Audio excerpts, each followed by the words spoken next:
L. And something to note with these L series lenses is that all of the L lenses that I see have what looks to be a third control ring.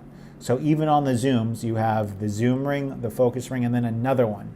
And I wouldn't be surprised if Canon does this as another tactical control input for video people that maybe want to have manual iris control.